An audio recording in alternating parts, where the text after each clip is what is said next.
ప్రభాస్ కల్కి మూవీకి super star Mahesh Babu Rajamouli సినిమాకి ఓ స్పెషల్ లింక్ ఉందా? రెండు సినిమాల సబ్జెక్టులకు ఒకే పట్టణంతో పెద్ద అనుబంధం ఉందా? ఇప్పుడు టాలీవుడ్ లో ఇదే హాట్ టాపిక్. కల్కి సీక్వెల్ కి SSMB 29 కి మధ్య ఉన్న సంబంధం ఎలాంటిది? డీటెయిల్ గా మాట్లాడుకుందామా?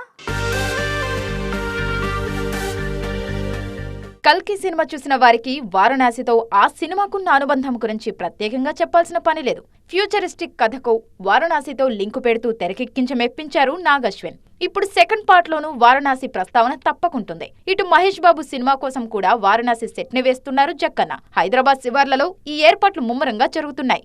మహేష్ బాబు ఓ పౌరాణిక పాత్రలో కనిపిస్తారని సమాచారం.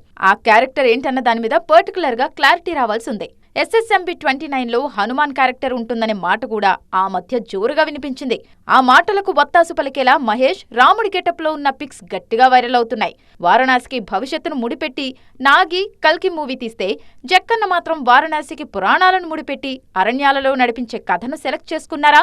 ఇంతకీ SSMB 29 జోనర్ ఏంటి అనే చర్చ నెట్టింట్లో స్పీడ్ అందుకుంది.